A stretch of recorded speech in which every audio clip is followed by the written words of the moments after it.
turabasuhuje abakunzi bahinduka official wahisemo neza gukurikirana hinduka official. Tubona gushimira abo bakoze subscribe, share, comment, ariko mbasaba n'imbabazi kugira ngo nimba bitakugoye unyemerere ku nshuti ufite udusharingireho abandi, nubwo baba babiri cyangwa batatu bazamenya neza ubwami bw'Imana, cyangwa se bazamenya ko hinduka official hari ibintu byiza bihabera, aruzahabohokera, aruzakirira uburwayi, mbese ibintu byinshi.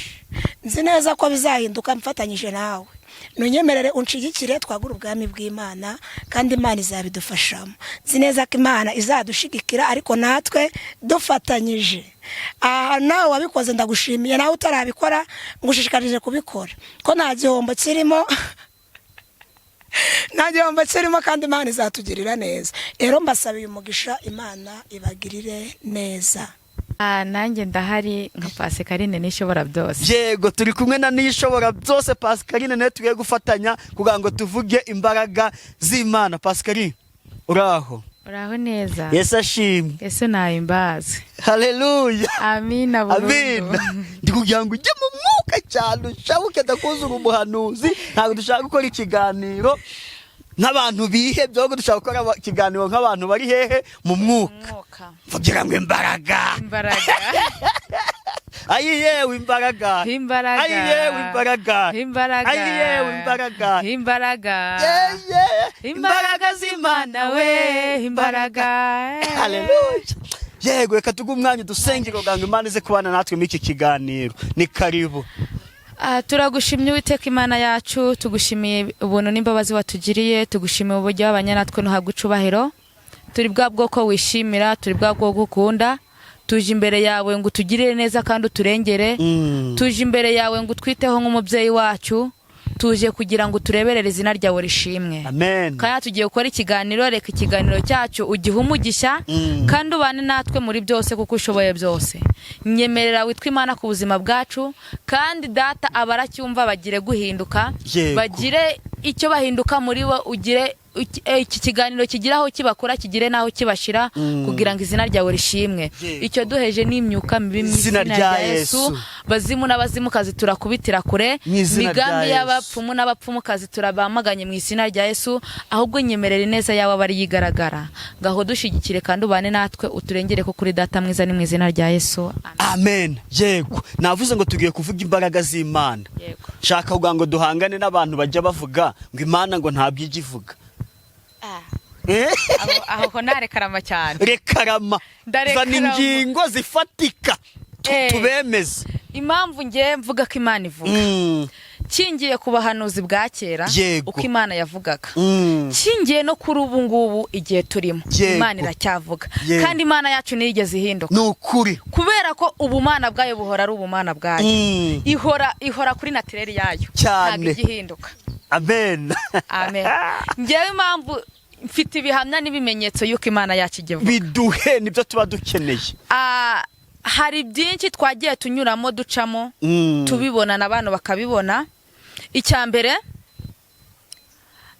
bahanura yuko insengero zigiye gufunga. Yego. Barabihanuye abantu barabipinga. N'ijambo ry'Imana riratwandikira riravuga ngo igihe kirageze ngo nyine abantu banyoterwe n'ijambo ry'Imana, bagira inyota yo gushaka ijambo ry'Imana nibaribona. Yego. Ibyo ngibyo abantu bakabona ko bitazasohora, bakavuga ngo mbese ibyo byabaho bigenze bite. Nanjye nabyumvaga kera nkumva ko bitazabaho, ariko ubu ngubu insengero zirafunzwe kandi byarahanuwe. Buri mwe wese ari kumva, afite inyota yo kumva ijambo ry'Imana. Hari abakumbura gusirimba nkuko basirimbaga, hari abakumbura kuririmba bagafata mikoro nkuko bazifataga. Ibyo byose nago abenshi bakibibona. Niyo mpamvu mvuga yuko Imana yacu kivuga, kandi ibyivuga ibisohoza nkuko yabivuze. Yego. Uri umuhanuzi, sibyo? Hari abantu bajya basoma, njya nkunda kubwira abantu, yo nagirirwaga umwanya wo kubwiriza rata insengero batarazifunga, reka tubivuge gutyo. Hege nabwiraga abantu ni ngewe kugusomera iyi Bibiliya amagambo arimo ibyinshi nibyabereye muri Isirayeli, nibura nibyabereye muri Afrika gatoya muri Egiputa, nibura na Ethiopia ubanza handitswemo, sibyo? None nkavuga ibyo bintu ngewe uretse Uganda hano hirya nakandagiye naho n'ishuri imwe, nta kindi gihugu ndajyamo. Urumva aho muri Isirayeli simpazi. Ibyo biba na sogokuruza wanjye ntiyararabaho. Urumva nkavuga nti ibyo kubikubwira ugira ngo mbikumvishe udafite umwuka wera biragoye kugira ute kubyumva. Ntariko Imana yatoranyije Dawidi, nanjye reka mbabwire uko yantoranyije. N'urugero nkababwira aho yankuye naho igize ite naho ingejeje, sibyo? Nawe rero abantu barasoma ngo habaye abahanuzi ngo habayeho, ubu ntago turi muri habayeho ahubwo turi hariho. Pascaline ni umuhanuzi, sibyo? Nta kintu wigeze uhanura pe cyangiza kikanasohora ugira ngo nubundi abantu bemere yuko Imana itavugiraga muri ba Eliya na ba Elisa gusa. Ni byinshi cyane ibintu nahanuye bigasohora, ni byinshi cyane na nubwo nanabimenye umubare. Mbwiramo nka 2 pe nukuri. Ibintu nahanuye bigasohora, icya mbere ni abantu nahanuriye ko bagiye kubona urubyaro bakarubona. Icya kabiri ni abantu nahanuriye yuko bagiye kubona amazu bakayabona. Hari abo nahanuriye yuko bagiye kwishyurirwa amadeni garishyurwa. Ndetse ndabyibuka ndi mu bitaro bya Ruhengeri, ari umuntu nahanuriye yuko Imana imukijije, yari yarakoze impanuka ikomeye cyane, ariko ndashima Imana ko ubu ngubu ari kugenda pe. Umubonye nawe wabona ko ari umusore ushima Imana. Yego. Hari nabo nahanuriye bari muri ibyo bitaro, mbabwira yuko Imana igiye kubagirira neza ikabahindura amateka. Hari nk'akana gato yakari karavunitse babona yuko akaguru bazagaca, ariko ubu ngubu uwo mwana namubwiye ko agiye gukira, nawe ubu ngubu yarakiza, ajya namamagara akambwira ati komera mama mutoya. Yego. Yakwise mama mudogo bitewe nuko wamuhanuriye. Nuko namusengeye, icyo gihe namusengeye. Yego. Ndamubwira ni ugiye kuzakira kandi uzagenda neza. Nyivaho icyumweru kirashyira ikindi barambwira ngo yatashye, ngo ntago kaguru bagaciye. Ubwo rero ibyo ni ibihamya, ntago tukivuga ibyo ba Daniel bya kera. Ubu twifitiye ibihamya, natwe ubwacu turi ibihamya. Tugenda turi ibihamya. Hari abajya bagira ngo ariko ngo konkoride ngo nawe ngo zingo kutuzanira abantu ngo bazi kwiyemera. Nkabwira ntariko biyemera gute? Ninde wigeze uhamagara Imana ikabura ikimubwira ngo akubwire? Buriya rero ikintu kisha abantu no kutizera no kubura ibyiringiro muri bo. Iyo ufite ibyiringiro n'icyizere nyamaze ntago ushidikanya. Impamvu ariko ntago akenshi hari igihe samutayimuna ajya amarenganya. Impamvu nuko inama zivanze n'ihene, ikiza kivanze n'ikibi. Niyo mpamvu usanga ibintu byarivanze bamwe ugasanga nta kizere bifitiye, kubera ko hazemo siyanse, aho umuntu ari mu muntu ariko akabura umwuka. Iyo ni siyanse akarema irobu. Ubwo rero kumwemeza yuko Imana ihari kandi irema biragoye, ahubwo bisaba kugira ngo umuhe proof, umuhe ibimenyetso. Yego. Nuvuga ngo nyine we azaguhamagara, umuntu uhita ubona ngira nashyizeho titre ati njye y'umuntu amamagaye mubwira ibye. Nge ndi umugabo wo kubihamya pe. Uyu mwuga aka kazi nkamazemo amezi 10, sibyo? Ariko nshima Imana ko abantu benshi bagiye babohoka, urumva? Kandi ikindi umuntu naguhamagara Imana ntigire ikikubwira. Ikosa ni iryawe cyane iry'Imana itavuze. Turatumwa turi numwa, ntago rero tuvuga ibyo tutatumwe n'ibyo tutabwiwe. Nigute sinzaje kukubesha ejo nkago mfiteho urubanza, ahubwo nakwihorera. Nakwihorera pe. Kubera ko iyo Imana igiye guhamagara umuntu, ibifite n'uburyo yamuhamagaye, kandi umuntu wese afite aho yahamagawe akuwe. Hari abantu bakuwe mu bubyiniro kugira ngo bahamagarwe. Hari abantu bakuwe mu kazi k'uburaya kugira ngo bakorere Imana. Hari nabo bakuye mu miryango idafatika itanafututse, ariko abo ngabo barahamagarwa baza gukorera Imana. Niyo mpamvu rero njye ushobora kumpamagara nkagusengera hatagira Imana imbwiye nk'icecekera, kubera ko wowe Imana ifite impamvu yicecekeye. Kuko ibintu byose Imana ibikora yabitekerejeho, kuko yubwaye mu Mana bwayo irihariye. Nukuri. Yego. Ni ikihe kintu wumva ukavuga uti Mana nanjye pe ndagushimye kuba rangize, eka tubyita umukozi wawe, nubwo hari abajya banga ngo ntari abakozi b'Imana, ngo ni abana b'Imana, ariko ntacyo nyine ukavuga uti Imana kuba rangiza umwana wawe ukampa n'impano zawe niki? Ngewe ikintu nkundira Imana ko yarangiriye icyizere. Icya mbere ni uburyo indinda nta ruhare nabigizemo. Yego. Ikindi cya kabiri nuko ikintu kijya kuba yamaye amakuru. Yego. Hari uburyo Imana igikuganirizamo ikaguha amakuru y'ibintu bigiye kubaho bitaraba. Kubera ko ubwayo yarivugiye ngo ntago mbasize mwenyene, ahubwo mbasigiye umufasha ari we Mwuka Wera uzajya ibana namwe. Uwazajya abamenyesha ibigiye kuba n'ibizaba. Yego. Niyo mpamvu rero njya mbikunda nkanabishimira Imana kuba yarangiriye icyo cyizere, kuko biragoye ni bake. Hari abantu basenga imyaka n'imyaka myinshi cyane ndetse bavuka no mu miryango ikomeye, ariko ayo mahirwe ntibayabona yo kugirirwa icyizere cyo kuvugana n'Imana. Hari icyo wibuka Imana yaguhayeho amakuru kuri wowe nyine kikaza kukubaho kitagutunguye hagati, nanjye ndaza kukubwira icyanjye utagabona njye kukubaza gusa, nanjye ndaza kukubwira icyanjye uvuze aho ndibuka ikintu cyo kugendana amakuru. It's okay. Ikintu ndakibuka cyane. Yego. Icyambere Imana yambwiye ikambwira ko yambwiye ko izamenyekanisha kamenywa mu mahanga yose. Icyambere yarabikoze pe. Amen. Ubushobora guhamagara ahantu runaka bakakubwira ati mutubwire umukobwa witwa Pascaline, bakamubabwira akavuga ati mutubwire ni byinshi dufite ibihamya. Ikindi cya kabiri yangejeje mu mujyi wa Kigali. Yego. Ntago nari mazi kandi gucyangana njye nta nubwo nari nkwiye kuhamenya. Ariko mfite inshuti mu mujyi wa Kigali, mfite inshuti mu mujyi wa Musanze, mfite abamama nahamagara n'abadada n'abapapa nahamagara nkabwira ngo nagize ikibazo bakanyumva. Bakita banyumva bakavuga ati wa mwana wacu burya yafite ikibazo. Ubwo rero kandi burya ahantu nari mvuka ntago byari kuzashoboka, ariko iyi Imana igitugirira icyizere. Haleluya. Noneho nanjye kuba twaganiye wewe ugiye kumenyana n'abantu b'umugisha b'umumaro. Hano mfite abantu beza. Yego. Bakunda abantu nkuko nanjye nkunda abantu. Urumva dufite umuryango mwiza pe. Abazareba iki kiganiro bazagukunda.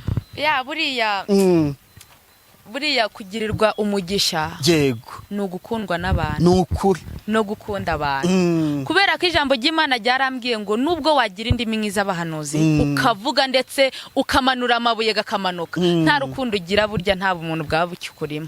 Ariko ngewe Pascaline uri aha ngaha Imana yampaye urukundo. Amen. Uri official rusanzuye nyine rwinshi cyane. Abantu bose ndabakunda kandi kungeri zabo. Waba uri mugufi, waba uri muremure, waba uri inzobe, waba uri igikara, uko waba umeze kose. Ngewe uwo mutima wo gukunda abantu rwose ndawufite. Nuzaba ashaka ko tuba inshuti azaze pe. Nose Pascaline kuri muto uhanurira abo mungana gusa cyangwa n'abakuru tujye bahanurira? Nikundira n'abantu bakuze rero. Kubera ko abantu bakuze baba bafite icyo bashaka, baba bazi icyo bashaka. Bo baza baguhamagara bazi icyo bashaka. Ariko hari ukuntu uhanurira urubyiruko mugenzi wawe ukabona ibintu uri kumubwira ukabona bifashe nk'ibintu biri brage, akagira ngo uri kumutera brage, kandi burya biba biri seriye. Kandi noneho urubyiruko rukunda kwiyumva cyane. Nicyo kibazo tugira, tukumva ko nyine bitewe n'amaraso tuba dufite, tukumva ko nta cyaduhangara nta n'icyadushobora. Ariko abantu bakuze impamvu mbakunda nuko iyo bahanurira babyumva kabiri, uvuga rimwe bakumva kabiri.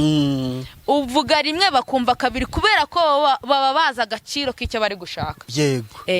Ingeri zose ndazihanurira, ndazibwira bitewe nuko natumwe, ariko nkunda gusabana n'abantu bakuze. Abantu bakuze ndabikunda cyane. Nzero kabatesi kayatungana katubwira ngo Imana iravuze kweli. Barapinga cyane urubyiruko. Ngiye nkunda abantu bakuze, unarebye n'inshuti zanjye ni abantu bakuze cyane. Ndabakunda cyane. Reka rero dufate umwanya tujye twumve n'ijambo ry'Imana. Iyi mvura ntuyitinya ni gakeya. Nta kibazo. Wowe nge uko mfite telefone wambwira naho turasoma. Soma muri Yeremiya 17 umurongo wa 7. Yeremiya ibice 17 umurongo wa 17. Yego. Haragira hati Yeremiya 17 umurongo wa 17. Umurongo wa 7. Umurongo wa 7. Yego. Nayingiye kure cyane.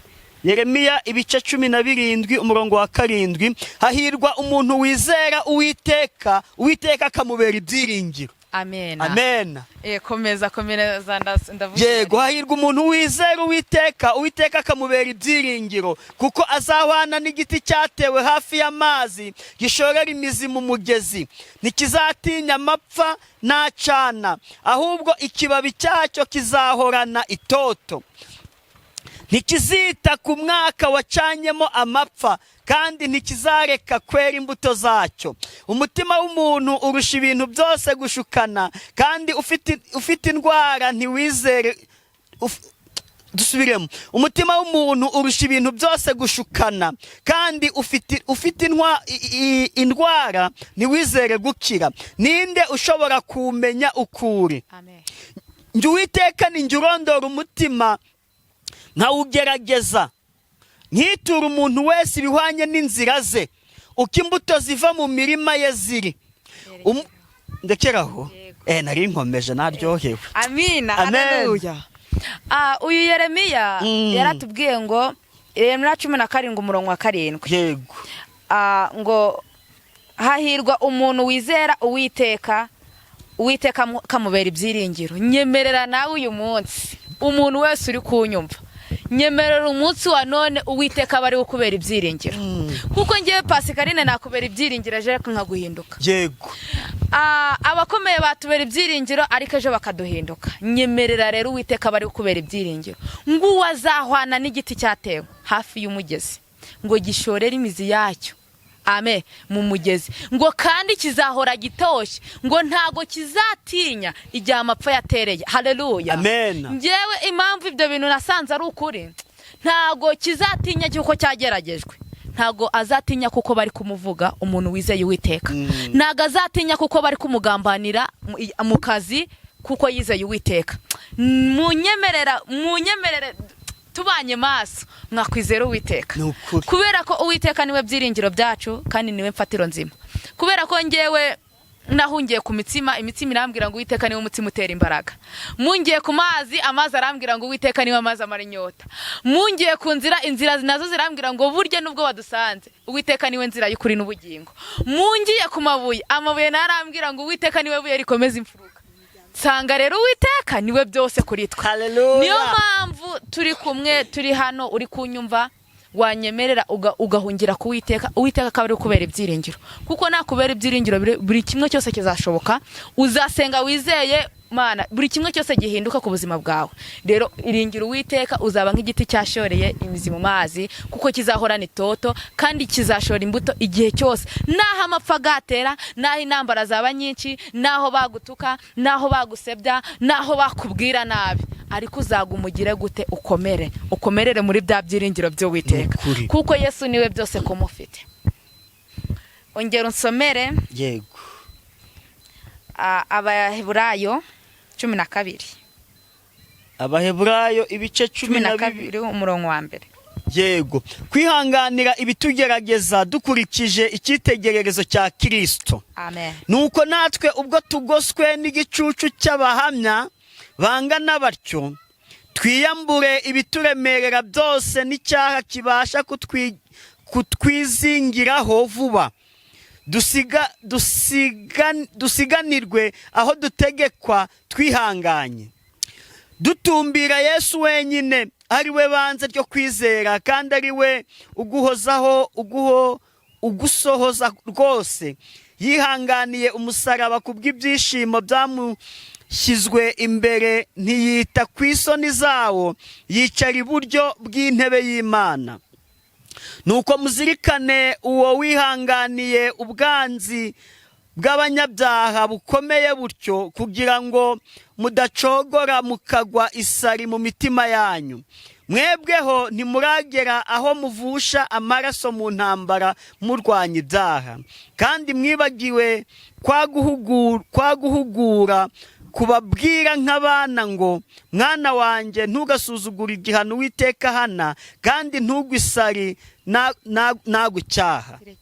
Amen. Amina, haleluya. Amen. Ngiye buriya rero iri jambo ryamfashije narisomye mu kanya, ngo kwihanganira ibitugerageza dukurikije icyitegererezo cya Kristo. Ngewe iri jambo narikunze kubera ko iyo Yesu ataza mwisaje kuduha icyitegererezo, nyamaze twari kuba ibyigenge. Ariko Yesu yaje yicisha bugufi, kandi ari umwana w'Imana. Yesu araza aravuga ngo ntago nzavukira ahantu hakomeye kugira ngo n'abavukira haciriritse bihebe. Ariyemeza avukira ahantu hari horoshe, kandi nyamaze kuvukira hakomeye byari byemewe. Araza aravuga ngo ntago nzagenda ngo mvukire mu muryango ukomeye, mu muryango ukize, ahubwo reka mvukire mu muryango uciriritse kugira ngo nisanitse n'abantu baciriritse. arangije aravuga ngo ntabwo nzatuza ngo ndeke gukubitwa ngo ndeke kuvugwa ndeke gutukwa, ahubwo ibyo byose ngomba kubikora kugira nisanishwe n'abatukwa kandi bakora umurimo wanjye. Aravuga ngo reka nce mu rugamba, nce mu nzira y'umusaraba kugira ngo nurimo kuyicamo ajye amenya ko ndi kumwe nawe. Haleluya. Iri jambo impamvu narikunze ngo nuko natwe ubwo tugoswe n'igicu cy'abahamya bangana batyo twiyambure ibituremereye byose n'icyaha twiyambure kibasha kutwigiza vuba. Haleluya. Ngo twiyambure. Haleluya. Munyemerere mbere yuko dusaba byose, dusaba buri kimwe cyose, tugira ibyo twiyambura. Iyo ufite icyo ushaka kugira n'icyo utanga, iyo ufite ikintu ushaka, kano kanya iyo ushaka kubyara ushaka umugabo cyangwa ugashaka umugore, iyo ushaka amafaranga urayashaka, uracuruza, ushaka akazi uradepoza, ukora ikizamini kikagutsindeje ukongera ukagerageza. Iyo ushaka perime utanga amafaranga ndetse ukanakora kugira ngo ubone icyemezo kiguha kwemera gutwara. Niyo mpamvu natwe kugira ngo tugire icyo dusingira kandi tugire n'icyo dufata, tugire n'ibyo tubona, tugomba kugira ibyo twiyambura. Tukiyambura ibyaha byacu, tukiyambura ubusambanyi, tukiyambura ubujura, tukiyambura gukorakora, tukiyambura kunegura, kubesherana, gucana imanza kugira ngo natwe twemererwe twinjira mu rugo bwami. Yesu yaje kwisanisha natwe, aremera anyura mu rupfu kugira ngo n'abazanyuramo bataziheba, aremera yambika ubusa, ndetse yaravuze ngo ntago ndetse urwo rugendo rwe ntago rwari rworoshe rwo kunyura ku musaraba, ariko yaremeye abana natwe, anyura ku musaraba kugira ngo natwe igihe tuzaba turi kunyura mu bigoye, turi kunyura no mu makuraba, tuzamenye ko turi kumwe nawe. Yesu yaje mu isi kugira yisanishe natwe, yaje mu isi kugira yisanishe nawe. Yaremeye yaragendaga akagera ku barwayi kugira ngo abone ko igihe nawe uzaba urwaye uzamenye ko uzaba uri kumwe n'Imana. Yazuraga abapfuye kugira ngo umunsi nawe uzabona ko ibyawe ibyawe byasizweho iherezo ndetse ibyawe byagezwe kuri finale. Yesu nibinutse yashaka kukubwira ko nibyanutse Yesu ajya bizura, ajya bizura kandi ajya atanga icyizere, kandi umuti wayo, umuti w'Uwiteka ntago ujya urangiza manda. Duharanire gushaka umuti kuwiteka kuko ntago ujya urangiza manda. Mwakire neza ijambo ry'Imana. Imana ishimwe. Umuti w'Uwiteka ntago ujya uba expired, ntago ujya uba expired, kirazira. Nukuri Imana ishimwe. Pascal, Imana iguha umugisha. Tuwusangire. Yego, nge nagukunze, nafashijwe. Hari abandi bantu bareba iki kiganiro bumve bashaka kuganira nawe, bakubona ute? Hari telefone sibyo no kwibwira abantu aho utuye neza, umudugudu, akagari, wima kukarangira umuntu. Hari umuntu uvuga ati ngewe kuri telefone yego twavugana twasengana, ariko ibyiza nuko nzafata umwanya nkajya iwabo. Iwacu iyo uje iwacu uza uri kubaza ngo kwa Niyoneze kureta Yesu yahereye ubuntu. Uwo ninde? Ni mama wanjye. Ajya akunda kwivuga ngo ni Niyoneze kureta Yesu yahereye ubuntu. Yego.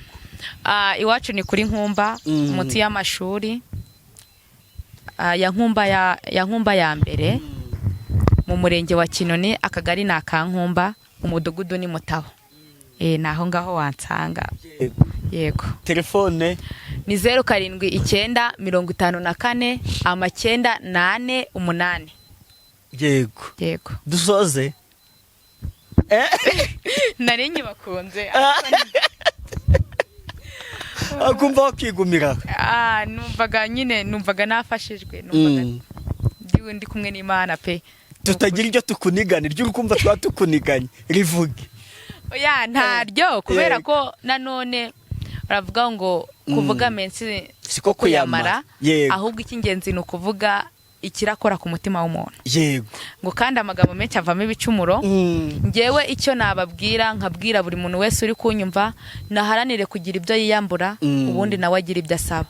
Kuko iyo bundi Abanyarwanda baravuze ngo iyo ushaka inka uryama nkayo, nubwo atari kuryama mu cyondo, ariko urayishaka ukayigura, ukayica nyine, ukayigura pe, ukayizana mu rugo kugira ngo yanku yibone. Niyo mpamvu nawe nimba ushaka Imana, iyambure ibyagutandukanya nayo. Wihane, uce bugufi, kandi umenye ko waremwe umenye ko waremwe ureke kwizamura no kwishira hejuru aho guce bugufi mu mutima wawe ubwira Imana ngo nyamaze data wa twese ni weho byose kuri nge ndakwihaye n'umutima wanjye wose nayizazi kwihe koko kandi gusange muri buri kimwe yego amen tuzasubira nzagaruka tuganire pe nzagaruka tuganire nabonye ufite ibyakomeza abantu ibyasana abantu imitima uzagaruke nta kibazo yego getse niba nge nagukunze utankunze mana nagukunze cyane sawa ubwo twakundanye rero tuzakorana ibiganiro byinshi ubundi duhumurize abantu yego nkuko twatangiye n'isengesho reka n'undi usoze n'isengesho turagushimye Uwiteka Imana yacu tugushimiye ubuntu n'imbabazi watugiriye izina ryawe nirishimwe reka amahoro yawe aganze mu mitima yacu kandi data wa twese reka ibyaha bitube kure reka ibyaha bitujye kure ahubwo amahoro yawe atuganzemo muririmbyi yararimbye ngo ngerageza gukora ibyiza ariko ibibi bikananga imbere ngaho nyemerera ahubwo wowe data wa twese ujye utuba hafi uduhe amahoro yo mu mutima uduhe uburinzi bwawe gukora kwawe n'ubushake bwawe bujye butwomaho